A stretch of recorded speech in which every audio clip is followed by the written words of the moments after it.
Por la señal de la Santa Cruz de nuestros enemigos, líbranos, Señor Dios nuestro. En el nombre del Padre, y del Hijo, y del Espíritu Santo. Amén. Señor mío y Dios mío, creo firmemente que estás aquí, que me ves, que me oyes. Te adoro con profunda reverencia.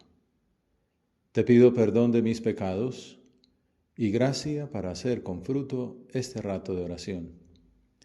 Madre mía Inmaculada, San José, mi Padre y Señor, Ángel de mi guarda, intercedan por mí.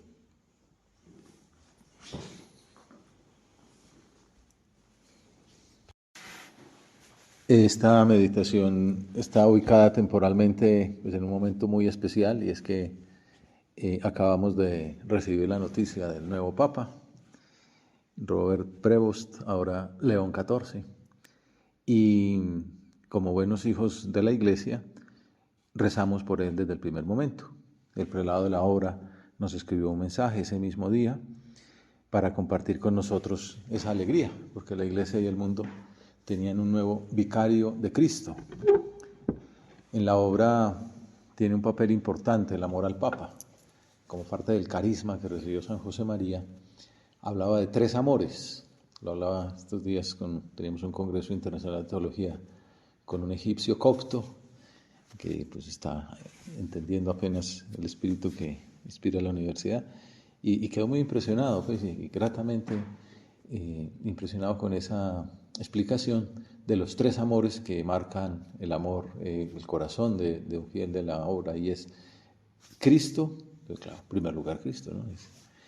En segundo lugar María, y en tercer lugar el Papa.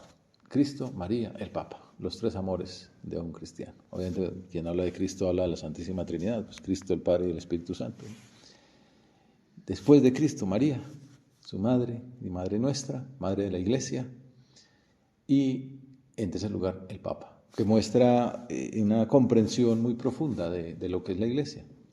La Iglesia es el cuerpo místico de Cristo.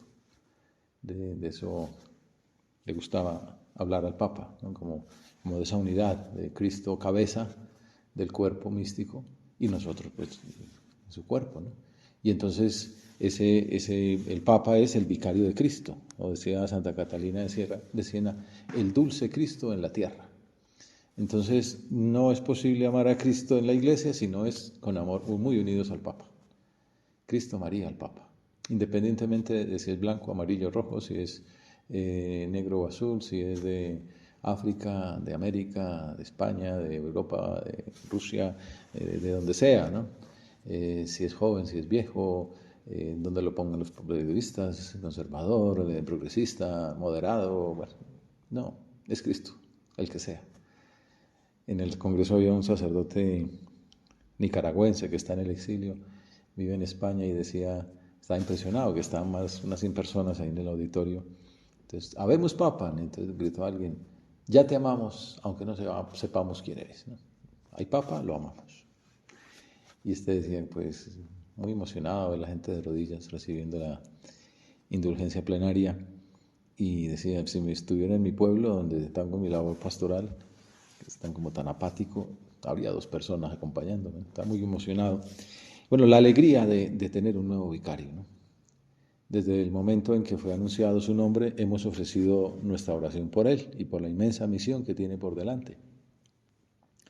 Y también recordaba esas palabras de Forja, el libro de San José María, en el número 134, donde dice, ama, venera, reza, mortifícate cada día con más cariño por el romano pontífice, que es la piedra basilar de la Iglesia, que prolonga entre todos los hombres a lo largo de los siglos y hasta el fin de los tiempos aquella labor de santificación y gobierno que Jesús confió a Pedro. Una de las frases que se puso de moda la semana previa a la elección fue pues un cardenal que dijo, no nos olvidemos que estamos eligiendo al sucesor de Francisco. Es como, hombre, que hay cosas que logró Francisco que no se pueden echar hacia atrás, ¿no? En el plano pastoral, en el compromiso con los pobres, con los necesitados, con las periferias, ¿no? En la cercanía, en la teología del encuentro, la misericordia. No nos olvidemos que estamos eligiendo al sucesor de Francisco. Tiene que haber una continuidad en esa misión pastoral. Luego, un día después vino otro que dijo, bueno, pero estamos eligiendo también, ante todo, al sucesor de Pedro.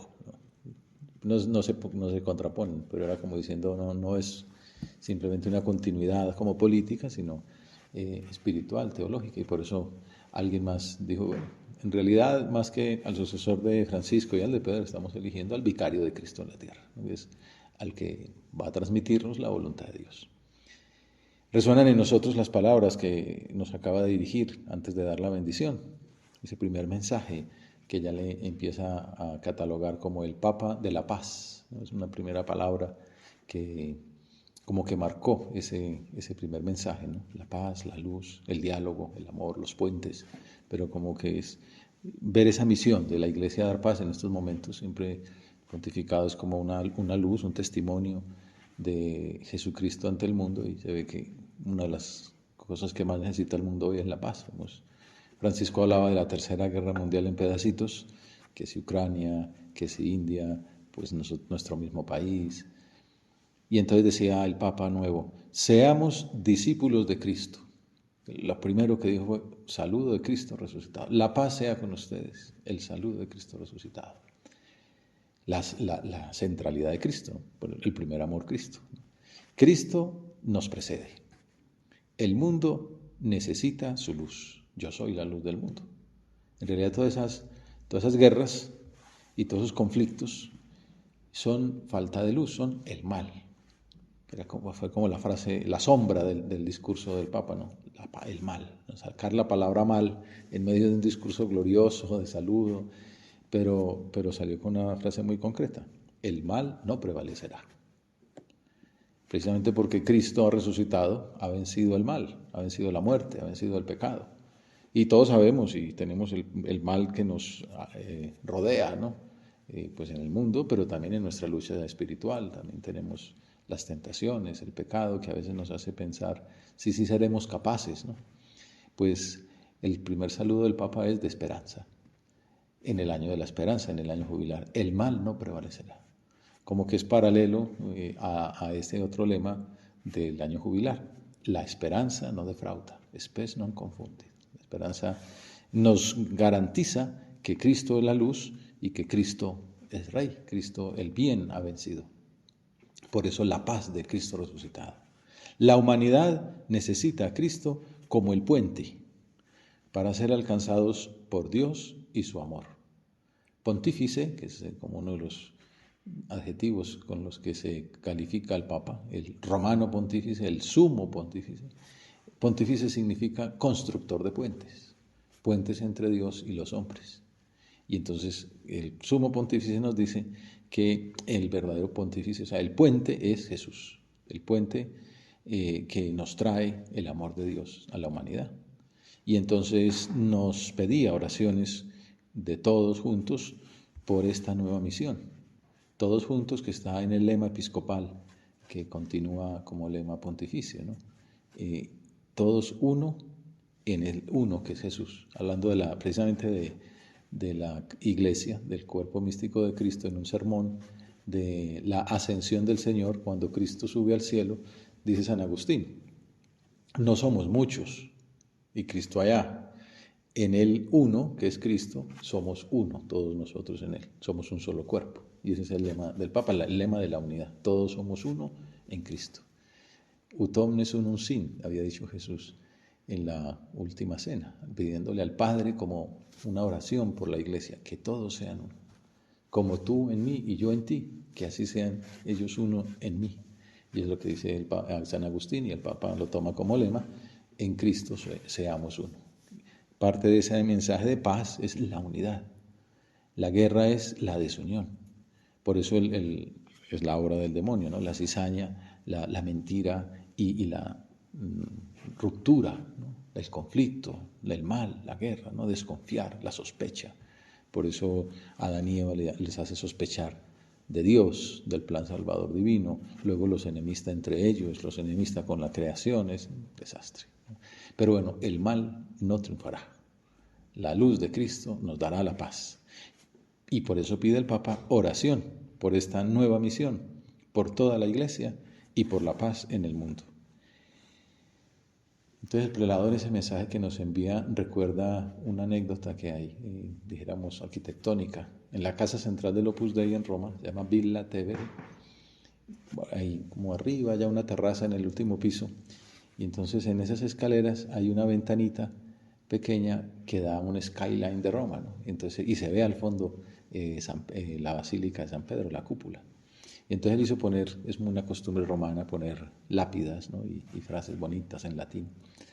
Y en este caso hizo poner una que dice, oh, cómo brillas Roma, oh, cuán luces Roma, ¿no? Cómo luces, cómo resplandeces desde aquí, con un panorama espléndido, con tantos monumentos maravillosos de antigüedad, al Coloseo. Pero tu joya más noble y más pura es el vicario de Cristo, del que te glorías como ciudad única. Por eso lo del amor al Papa, esa invitación a rezar por él, a amarlo, a venerarlo, a mortificarse, a ofrecer sacrificios, porque es el vicario de Cristo, la piedra basilar de la Iglesia, que prolonga entre todos los hombres a lo largo de los siglos y hasta el fin de los tiempos la labor de santificación y gobierno que Jesús confió a Pedro. Eso es lo que le da paz al Papa mismo, ¿no? Saber que no está solo, que fue elegido, pero que cuenta con la oración de tantas personas en todo el mundo. Y entonces pensaba que en este rato de oración, además de considerar todas estas enseñanzas de la teología católica sobre el papel del pontificado, nos podía servir considerar esa primera homilía. El domingo cuarto de Pascua se celebra el Buen Pastor. Entonces la iglesia, menos en Colombia, pues han dicho, domingo del Buen Pastor, que mejor que pedir por ese nuevo pastor que nos ha dado el Señor. Es todos los pastores y también pues importante encomendar al sacerdote que tengamos más cercano, al párroco, que lo necesitamos. Pero sobre todo a ese buen pastor que nos ha dado, a León XIV. Y entonces, pues ese domingo hay un Regina Coeli, que será la primera pues manifestación desde el balcón después de la bendición de inicio de pontificado. Pero al comienzo hubo el viernes una misa con los cardenales que lo habían elegido. Forma parte de la costumbre ahí en la Capilla Sistina, una misa por la iglesia. Y entonces, pues les decía que era una cruz, ¿no? La que le habían puesto. Ustedes me han llamado a cargar esa cruz y a ser bendecido con esa misión. Siempre está indicado que pues, nadie es digno y ni es capaz de llevar esa misión. Entonces, todos a los que elijan van a decir, no, no soy capaz.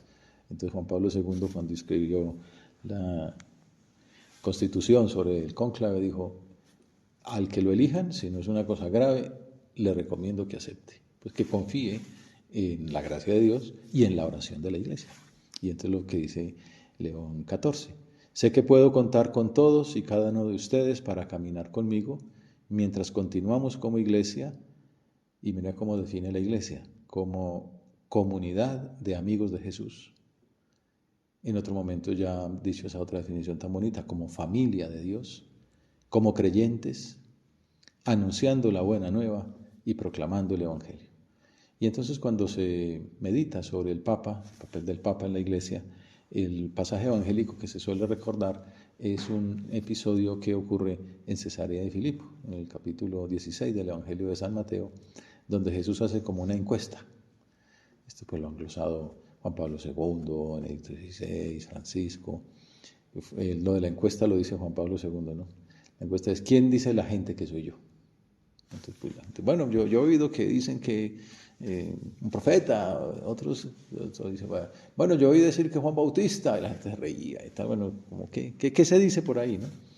Pero me llamó la atención cómo lo analiza León. León es hijo de Agustín, que es un gran teólogo, padre de la iglesia, entonces vamos a tener un enriquecimiento, un recordar toda esa profundidad teológica del santo africano. Y entonces el Papa comenta que, pues que hay diversas respuestas, en concreto menciona como dos estilos, ¿no? Dos tipos de tendencias, podríamos decir hoy. Y una es la respuesta del mundo.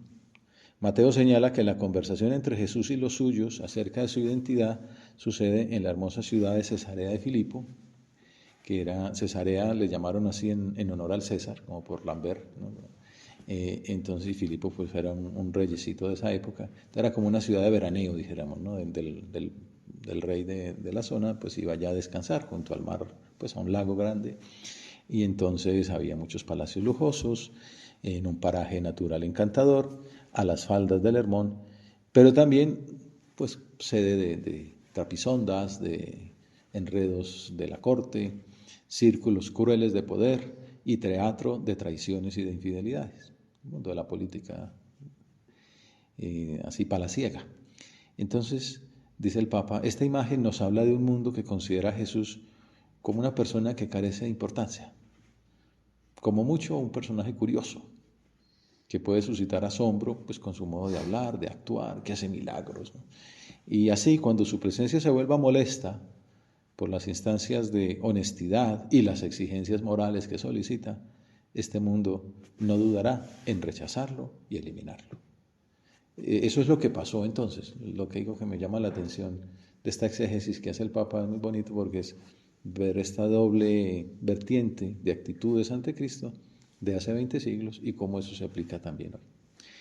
La otra posible respuesta a la alternativa a ver a Jesús como un personaje curioso, pero rechazable, es la de la gente del común. Digamos que la primera sería un poco la de los políticos, la de las autoridades, los políticos y los sacerdotes también, autoridades políticas y religiosas. La otra es la del pueblo. Para ellos el nazareno no es un charlatán, es un hombre recto. Claro, como no lo miran con el prejuicio de quizás este me puede afectar mi popularidad o mi importancia, el pueblo lo ve como un hombre que les ayuda, pues les da pan, les da salud. Es un hombre recto, un hombre valiente, que habla bien, que dice cosas justas, como otros grandes profetas de la historia de Israel. Algunos lo ven como un profeta. Bueno, algunos dirán que es el hijo de David, pero lo ven como un sabio, ¿no? Como un enviado de Dios. Por eso lo siguen, al menos hasta donde pueden hacerlo sin riesgos e inconvenientes. Pero lo consideran solo un hombre, y por eso en el momento del peligro, durante la pasión, también ellos lo abandonan y se van desilusionados.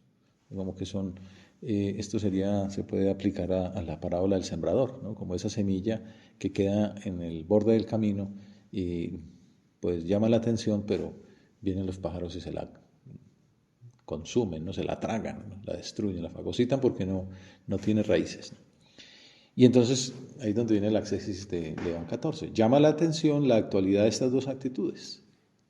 Uno puede pensar, yo me puedo meter en una de las dos, puede ser que soy así, un poquito superficial, me dejo llevar de la emoción del momento, ay, qué bueno, qué palabras tan bonitas, pero luego no soy coherente con esa actuación. Seguro que todos tenemos un poco de ambas cosas, ¿no?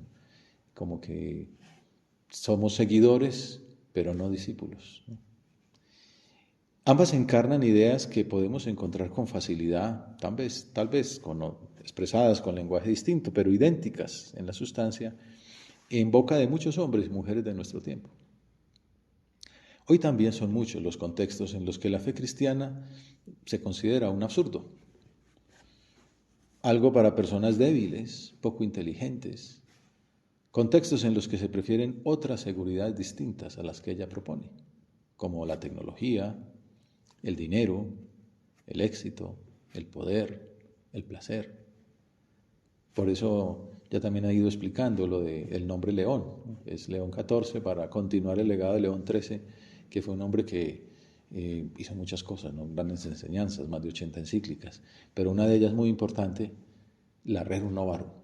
En el momento de la industrialización, pues él sale al frente de decir, oiga, primero la persona, no es cuestión de producir, no es que lo importante es el progreso, ¿no? El mito del progreso. Lo importante es la persona y la Iglesia tiene toda una enseñanza social que empezó a sistematizar.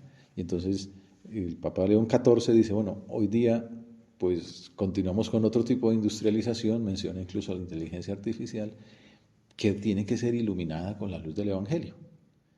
Porque hay otras seguridades distintas a la que propone el Evangelio, ¿no?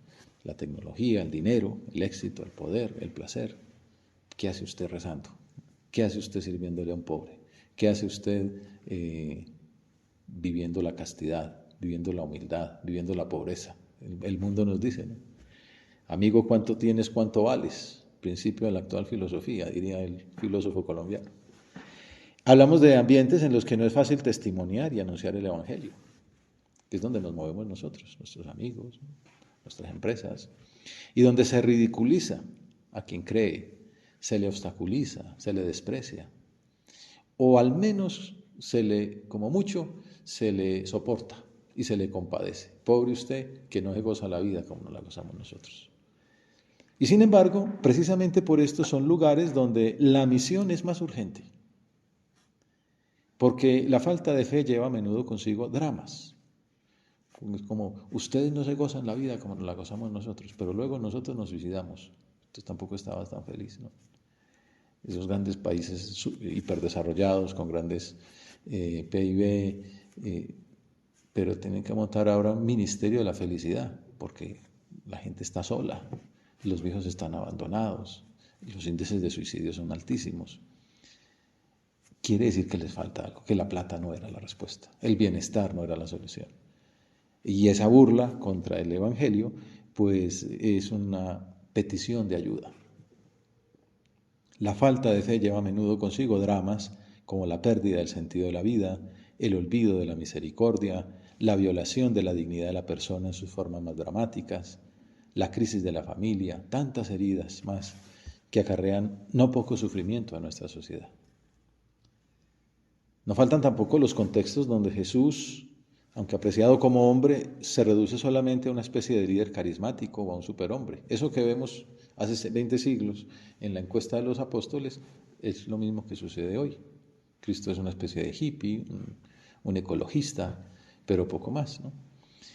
Y eso no solo entre los no creyentes, incluso entre muchos bautizados. Estos días escuchaba de una encuesta, otra estadística en Estados Unidos, donde más del 70% de los católicos no creían que en el sagrario estuviera Jesús.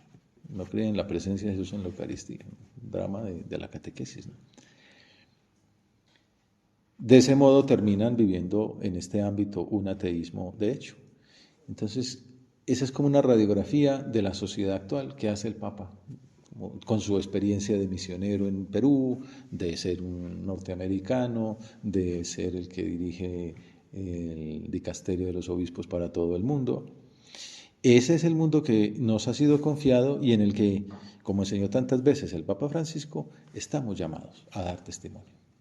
Entonces es como un momento de cambio, ¿no? Una nueva época en la iglesia, un recomenzar, un tiempo de conversión, de ser apóstoles, de salir al mundo que está esperando, por eso es la alegría, ¿no? Tenemos un nuevo testimonio, un nuevo testigo, un nuevo heraldo del Evangelio, y nosotros somos pues sus discípulos.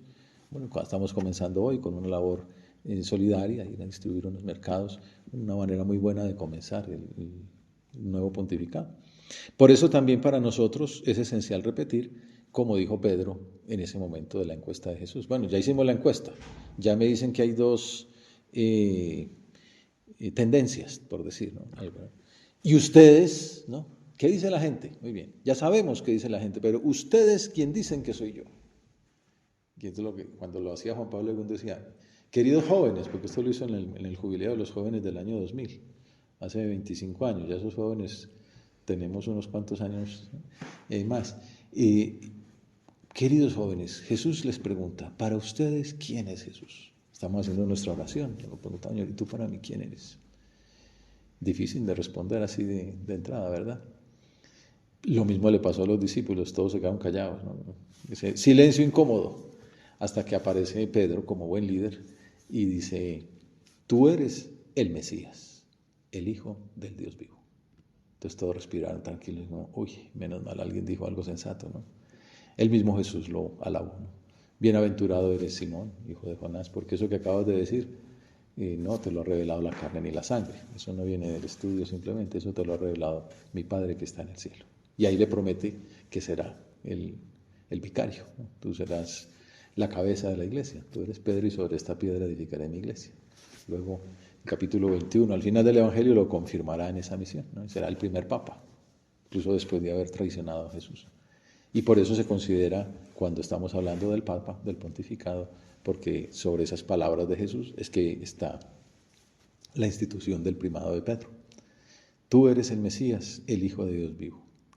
Dice el Papa, es fundamental hacerlo antes de nada en nuestra relación personal con Él, en el compromiso con un camino de conversión cotidiano. Alguien me lo decía, que en algún momento un nuevo pontificado, cómo le había cambiado esas palabras del Papa en la nueva misión. En concreto era cuando Benedicto XVI, que decía aquello de no tengáis miedo, recordando las palabras de Juan Pablo II, non abbiate paura, no tengan miedo, Cristo no quita nada bueno, solo quita lo malo, pero no quita nada bueno, no tengan miedo.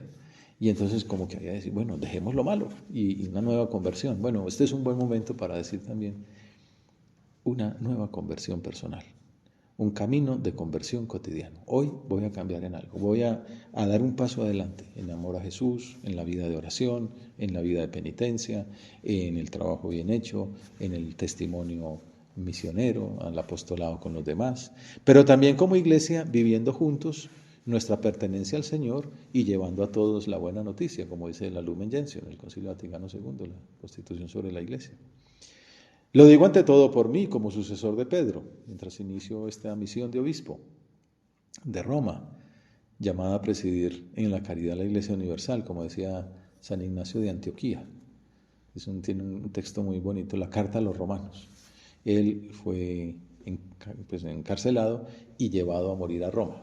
Y entonces, cuando sabía que el viaje era para morir en el Coloseo, allá en los dientes de las fieras, la carta es muy bonita, por un lado, porque habla de la Eucaristía como fármaco de inmortalidad y cómo uno se une a ese sacrificio de Cristo, porque dice, yo soy pan y soy trigo, voy a ser molido por el molino de los dientes de las fieras. Sabía que entre las fauces de un león iba a terminar su testimonio cristiano, pero aprovechaba para escribirles a los romanos, haciéndoles ver que ellos eran pues la iglesia del sucesor de Pedro.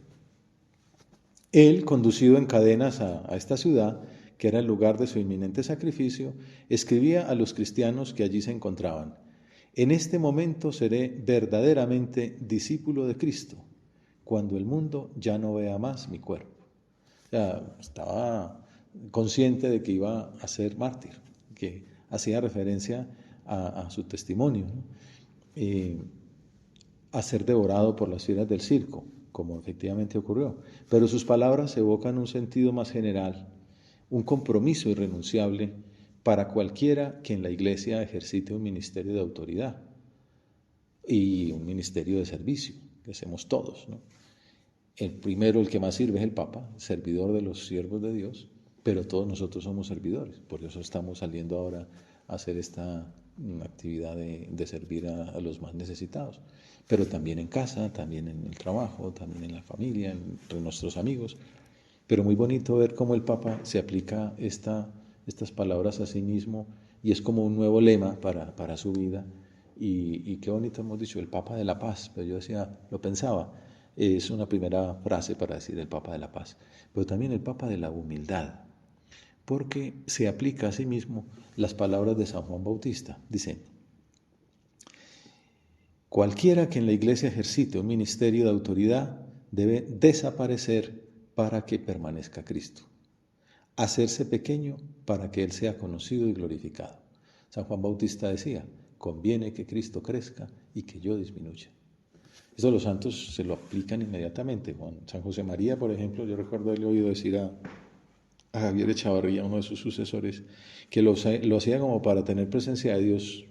Cuando subía escaleras o cuando descendía, entonces decía, conviene que Él crezca y que yo disminuya. Les decía como un juego de palabras, pero para decir eso, que yo desaparezca, Señor, para que tú te manifiestes a través de mi pobreza. Y entonces ahora el Papa nos lo dice a nosotros, gastarse hasta el final para que a nadie le falte la oportunidad de conocerlo y de amarlo. Bueno, era como una glosa de esa primera homilía del Papa que nos da pistas. En primer lugar, nos sirve para que hayamos estado media hora rezando por Él. Y en segundo, pues ir mirando por dónde quiere Dios que vayamos en esta nueva etapa de la Iglesia y fomentando la paz, llevando el diálogo, el amor, el servicio, este camino de humildad, desaparecer nosotros para que Cristo crezca, para que verdaderamente sea ese Mesías, el Hijo de Dios vivo, de acuerdo con nuestra respuesta. O sea, que para nosotros, que con nuestra vida estemos demostrando que creemos que Jesús es el Mesías, el Hijo de Dios vivo. Que Dios me conceda esta gracia, hoy y siempre, con la ayuda de la tierna intercesión de María, que es la Madre de la Iglesia. Pues a ella le decimos nosotros también con una última jaculatoria que repetía San José María, una jaculatoria corporativa del Opus Dei. Si hemos dicho que los tres amores son Cristo, María, el Papa, pues uno de sus lemas vitales era todos con Pedro, a Jesús por María. Te doy gracias, Dios mío, por los buenos propósitos, afectos e inspiraciones que me has comunicado en esta meditación. Te pido ayuda para ponerlos por obra. Madre mía Inmaculada, San José, mi Padre y Señor, Ángel de mi guarda, intercedan por mí.